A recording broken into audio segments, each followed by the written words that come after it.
Hello friends, नमस्कार और आप सभी का हमारे चैनल में स्वागत है। और आज हम आपके लिए एक नया वीडियो लेके आए हैं। काफ़ी लोगों का प्रॉब्लम ये आ रहा था कि जो CRS में डेटा है उसको लेके उनको प्रॉब्लम ये आ रही है, कई डेटास में एडिट करने की ज़रूरत है, क्योंकि देखिए इसमें करीब 7400 के आसपास डेटास है और बेस इसका डेटा इन लोग कंटिन्यू डाल रहे हैं, बट कुछ कुछ डेटास में मिस्टेक भी, जैसे पॉम में अगर आप काम करते हैं तो काफ़ी मिस्टेक्स मिले, हम लोग को भी मिला है।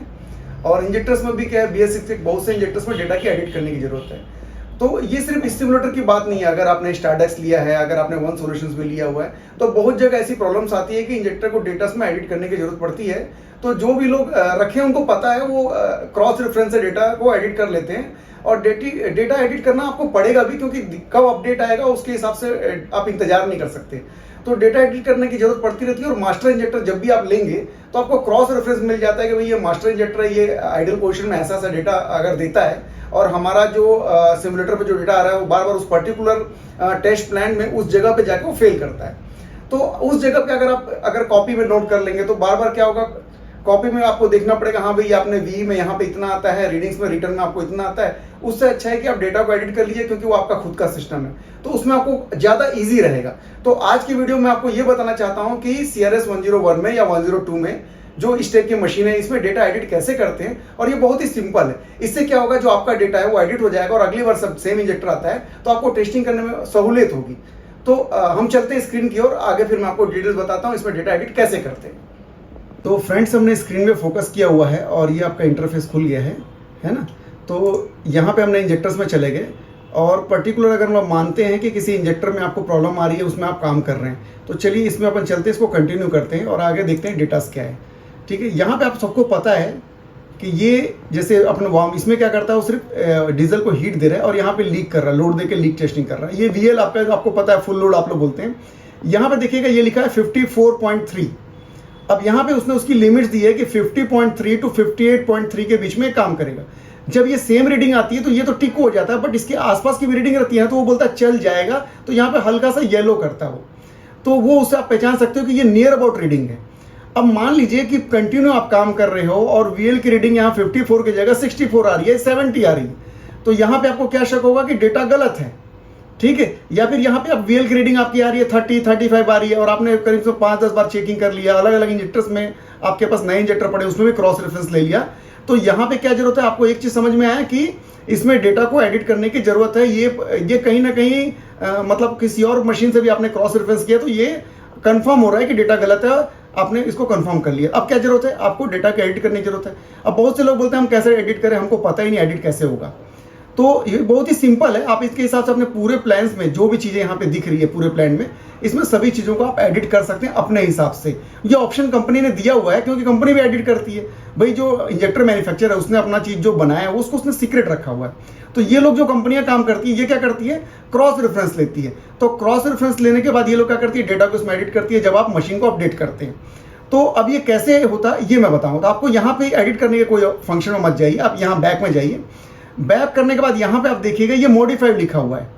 ठीक है, अब इसमें मॉडिफाइड में आप जैसे सबसे पहले इनपुट करेंगे तो यहाँ पे पासवर्ड आ जाएगा।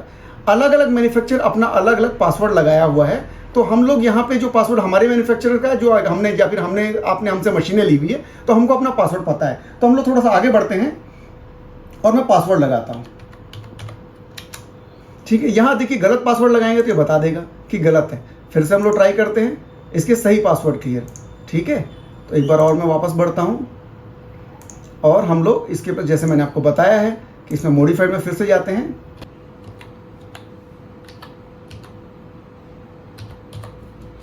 तो ये हमने पासवर्ड डाल दिया।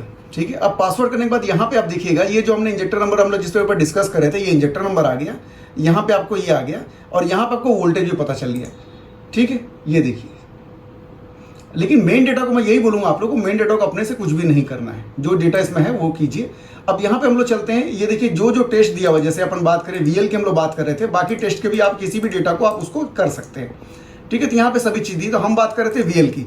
तो VL में चलते हैं। VL में देखिए आप क्या क्या इसमें है दिया हुआ है। इसमें देखिए रेल प्रेशर उसने दिया 135 मेगापास्कल, मतलब 1350 बार।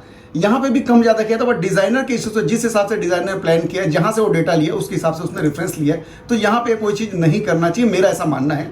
ठीक है, अब यहाँ पे हम लोग जो बोल रहे थे कि ये देखिए स्टैंडर्ड, हमने लास्ट टाइम बोला था कि 54.3 स्टैंडर्ड है, इसके इससे उसने एक ऑलरेडी लिमिट दी थी, उस लिमिट को उस बीच में अगर रेंज में अगर आती है तो वो इंजेक्टर सही है। बट यहाँ पे एक बात आती है कि मैंने आपको कहा, मान लीजिए इस इंजेक्टर में पर्टिकुलर आप मेन की डिलीवरी देख रहे हैं, फुल लोड में जाकर अपन बात करें तो यहाँ पे 35 आ रही है या फिर 65 आ रही है, बहुत ज़्यादा, और आपने कई बार टेस्टिंग कर लिया, अलग अलग इंजेक्टर्स में कर लिया, अलग अलग मशीनों में कर लिए, और आप कंफर्म है कि डेटा में प्रॉब्लम है, तो इस जगह से आप डेटा को एडिट कर सकते हैं। तो ये मैंने आपको ऑप्शन देखिए ऑप्शन आ गया है, और यहाँ से करने के बाद अगर आप एडिट कर देंगे तो ये परमानेंट आपके सिस्टम में डेटा स्टोर हो जाएगा। तो इसी प्रकार बाकी जो चीज़ें हैं उनको भी सेट किया जा सकता है। तो ये ही बताने के लिए मेरा आज मतलब वीडियो का मेन मकसद यही है कि अगर आपके पास थोड़ा सा डेटा है और आप जानते हैं कि हाँ भाई डेटा में कोई प्रॉब्लम आ रही है, तो आप इसमें डेटा को एडिट करके अपने सिस्टम को और अच्छा बना सकते हैं। बाकी किसी प्रकार की आप सहायता से हमसे नीचे स्क्रीन में दिए हुए नंबर से संपर्क कर सकते हैं।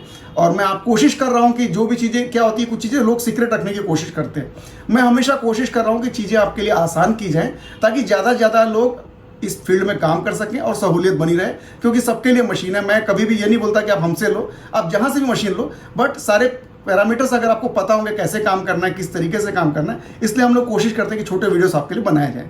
बाकी वीडियो में बने रहिए और इसी प्रकार आप आपका सहयोग देते रहिए। धन्यवाद।